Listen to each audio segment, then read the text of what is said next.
आज हम बात करने वाले हैं दो स्टॉक के बारे में। आज के चार्ट ऑफ द वीक के अंदर हम डिस्कस करेंगे एक पावर सेक्टर का स्टॉक और दूसरा जो है ऑटो सेक्टर का स्टॉक। तो इन दोनों स्टॉक्स ने बहुत ही बेहतरीन ब्रेकआउट दिया है और काफी लंबा कंसोलिडेशन के बाद ब्रेकआउट दिया है। दोनों स्टॉक के अंदर बहुत ही अच्छी अपॉर्चुनिटी बन सकती है। तो चलते हैं चार्ट पर और देखने की कोशिश करते हैं आज का चार्ट ऑफ द वीक। इससे पहले वीडियो शुरू करूं, अगर आप इस चैनल को पसंद कर रहे हैं तो चैनल को सब्सक्राइब कर लीजिए, बेल बटन दबा दीजिए ताकि जब भी नए कंटेंट हम बनाए आप तक पहुंच सके और आप उससे फायदा उठा सके दोस्तों। और एक बहुत इंपॉर्टेंट अनाउंसमेंट था कि हमारा एमएसएम बुलेटिन का जो प्रोग्राम है दोस्तों, नीचे डिस्क्रिप्शन में लिंक है और व्हाट्सअप नंबर है, आप उस पर जाकर इंक्वायरी कर सकते हैं। अगर आप स्विंग ट्रेडिंग देख सीखना है आपको और आपको इच्छा है कि आप एक प्रो तरीके से स्विंग ट्रेडिंग कर सके कैश मार्केट के अंदर, तो उसको चेकआउट जरूर करिएगा। चलते हैं चार्ट पर। तो ट्रेडर्स हम स्क्रीन पर आ गए हैं और आपके सामने मंथली टाइम फ्रेम का टाटा पावर का चार्ट ओपन है। ठीक है, फंडामेंटली स्ट्रांग कंपनी है तो हम टाइम को बचाते हुए फंडामेंटली कुछ भी डिस्कस नहीं करने वाले हैं।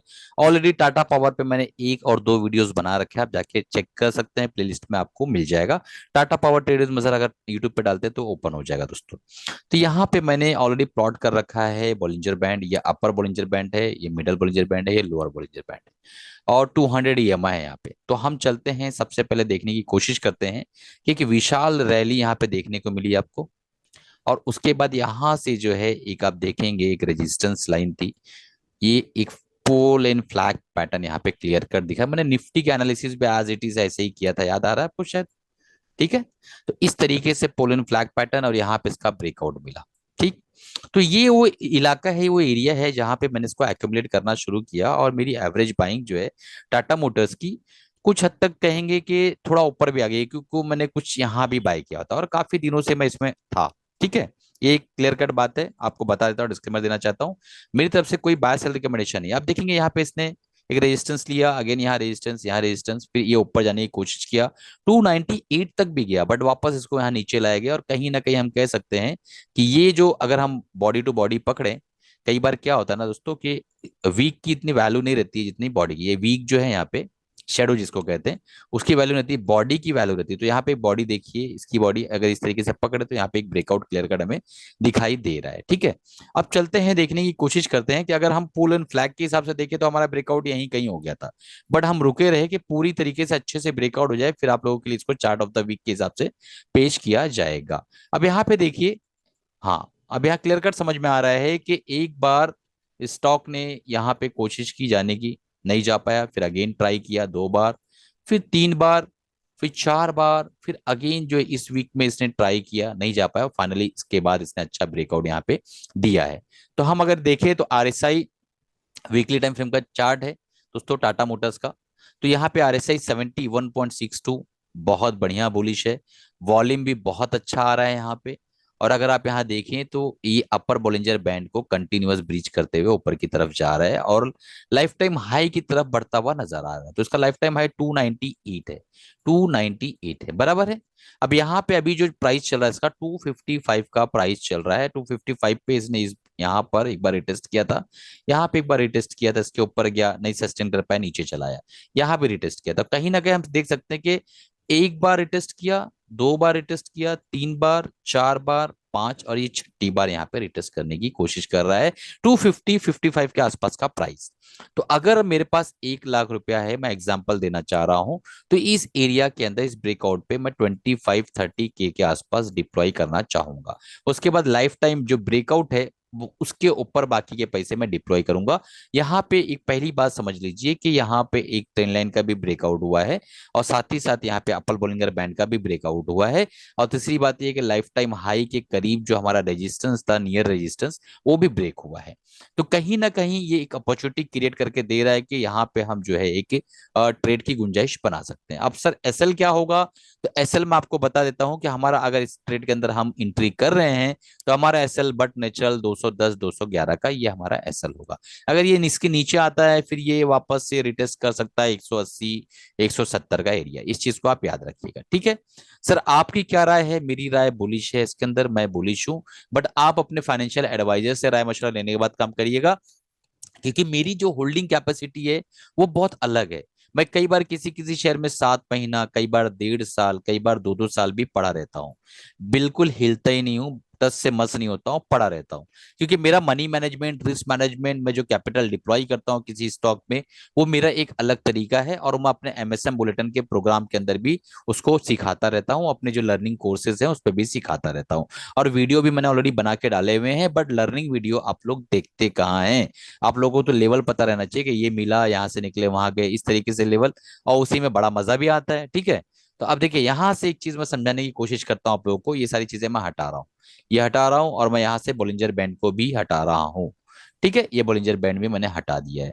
तो कहीं ना कहीं अगर हम यहाँ पे देखने की कोशिश करें, तो एक चीज हमें समझ में आएगी कि यहाँ पे एक बहुत ही बढ़िया जो है एक कप पैटर्न बनने की कोशिश हो रही है। ठीक है, तो अगर हम मान लेते हैं कि कप पैटर्न बनता है, तो एक कप पैटर्न हमारा 300 के आसपास जाके कंप्लीट होगा, तो इसका जो डीप होगा ना दोस्तों, यही इसका टारगेट होगा। तो अगर हम इस तरीके से मान के चलते हैं और अभी से छोटा सा एक्यूमुलेशन करने की कोशिश करते हैं, तो हमारा कब पैटर्न ब्रेक होगा इस लेवल पे। ठीक है, तो अगर हम एक हाइपोथेटिकल ले रहे हैं, हाइपोथेटिकल, तो यहाँ पे हम इसका डीप मान लेते हैं ये। ठीक है, तो यही हमारा इसका टारगेट होगा। तो हमारा टारगेट निकल कर आ रहा है दोस्तों लगभग लगभग 388 के आसपास का। ठीक है, किस तरीके से इसको एंजॉय करोगे आप लोग, वो समझने की आप कोशिश करिए। देखिए एंजॉयमेंट किस तरीके से करोगे मैं आपको बताता हूं, जस्ट अ मिनट, एक मिनट दोस्तों, एक मिनट। तो दोस्तों आप यहाँ देखेंगे कि 388 का टारगेट हमारा निकल कर आ रहा है। ठीक है, और हमारा जो एसएल है वो बहुत छोटा सा है, 250 210 के आसपास का एसएल है। तो जाने के लिए 45 रुपीज है, और आने के लिए आप देख पा रहे हैं कि अच्छा एक बहुत ही बेहतरीन ह्यूज प्रॉफिट यहाँ पे नजर आ रहा है। और चार्ट ऑफ द वीक जैसा आपको पता है, वीकली टाइम फ्रेम में हम डिस्कस करते हैं, तो ये 6 महीने से लेकर 1.5 साल की अवधि के लिए देखा जाता है। तो इतना टाइम तो अगर रुकने का है आपको, तो इस चार्ट के अंदर आप इंटरेस्ट ले सकते हैं। डिस्क्लेमर देना चाहूंगा कि मेरे पास ऑलरेडी इसकी होल्डिंग मौजूद है। अब चलते हैं दूसरा चार्ट देखने की कोशिश करते हैं। दूसरा चार्ट कौन सा है? मारुति सुजुकी। ठीक है, ऑटो सेक्टर का बहुत बढ़िया चार्ट है। यहाँ पे 66.36 के आसपास का आरएसआई है, और आप देखेंगे यहाँ पे एक बहुत इंपॉर्टेंट पॉइंट के मंथली टाइम फ्रेम है, इसको हम वीकली टाइम फ्रेम में कन्वर्ट कर लेते हैं। तो वीकली टाइम फ्रेम जो हम कन्वर्ट करेंगे, तो आप देखेंगे कि ये मिडल बोलिंगर बैंड के जस्ट ऊपर ही ट्रेड करता हुआ नजर आ रहा है। ये लाइफ टाइम हाई था इसका, जो कि 2018 में, फिर 2019 में बना। उसके बाद फिर एक बार इसने ट्राई किया लास्ट मंथ, लास्ट ईयर, नहीं तोड़ पाया, इस बार इसने ब्रीच कर दिया है। तो अगर हम इसको मोटी मोटा पकड़े, तो यहां से आप देखेंगे तो एक बेहतरीन कप पैटर्न बनता हुआ यहाँ पे नजर आ रहा है। कप पैटर्न जैसा आपको पता है कि यही इसका डीप जो है उसका टारगेट होता है। तो मैं आपके टाइम को बचाने के लिए, सॉरी दोस्तों, आपके टाइम को बचाने के लिए आप यहाँ देख पाएंगे कि इसने एक विशाल कैंडल के साथ ये ब्रेकआउट दिया है लाइफ टाइम हाई को, और साथ ही साथ उसने वॉल्यूम भी अच्छा दिया है। और एक बहुत इंपॉर्टेंट चीज यहाँ दिखाई दे रही है कि इसने अपर बोलिंगर बैंड को भी ब्रीच किया है। और एक चीज बहुत अच्छी चार्ट पे दिखाई दे रही है कि वीकली टाइम फ्रेम में ये चार्ट ने मिडल बोलिंगर बैंड पे सपोर्ट भी ले लिया है। तो ये बहुत ही बेहतरीन चीज है कि मिडल बोलिंगर बैंड पे कोई स्टॉक सपोर्ट ले ले, उसके बाद जब वो निकलता है तो उसकी करेक्शन कंप्लीट, यहाँ पे देखिए 8-9 हफ्ता करेक्शन कंप्लीट करने के बाद ऊपर जाने की कोशिश कर रहा है। तो अब सर टारगेट क्या होगा? टारगेट बहुत सिंपल है दोस्तों, टारगेट मैंने ऑलरेडी बना रखा है। 44.76% यहां से ऊपर जा सकता है अपने ब्रेकआउट से। तो बहुत इजीली जो है ये स्टॉक 14,500 के आसपास टच कर सकता है कुछ महीनों के अंदर। अब जैसा कि चार्ट ऑफ द वीक है, तो 6 हफ्ते से लेकर 1.5 साल की अवधि के लिए हम इस चार्ट को देख रहे हैं। अब एक बात बताइए, एक ब्लू चिप स्टॉक अगर आपको साल भर में 40% 30% देता है, तो उससे ज्यादा आपको क्या चाहिए? बस सब्र की जरूरत है। किस तरीके से आप स्टॉप लॉस लेंगे उसको समझ लीजिए, क्योंकि स्टॉप लॉस डिस्कस करना बहुत जरूरी होता है। तो हमारा एसएल जो है दोस्तों बहुत इंपॉर्टेंट है इस स्टॉक के अंदर। हमारा जो एसएल होगा 9,000 के आसपास, 8,900 के आसपास का हमारा एसएल होगा। ठीक है, इस लेवल के आसपास हमारा एसएल होगा 8,900 के आसपास। अगर उससे नीचे आता है तो ये चार्ट समझो बदल चुका है, और उसके बाद इसके अंदर एक करेक्शन डीप वाली चालू हो गई है। इस चीज को याद रखिएगा। ठीक है, चलिए कमाते रहिए, खुश रहिए, अपना और अपनी फैमिली का ख्याल रखिए। दोस्तों वीडियो कैसे लगा बताइए कमेंट करके। चैनल को बहुत ज्यादा अंडर एस्टिमेट किया गया है, आप चैनल पे देखिए, सारे चार्ट ऑफ द वीक को देखिए, जाके देखिए चार्ट्स पर कि मैंने क्या कहा था, किस तरीके से काम हुआ है। तो चैनल को दोस्तों आप लोग प्रमोट करिए। आप अगर कंसिस्टेंट मेरे व्यूवर्स हैं, तो चैनल को अपने दोस्तों तक शेयर करिए, सब्सक्राइब करने बोलिए, उनको बताइए कि इस पे किस तरीके की लर्निंग मिलती है। चलिए कमाते रहिए, खुश रहिए, अपना और अपनी फैमिली का ख्याल करिए।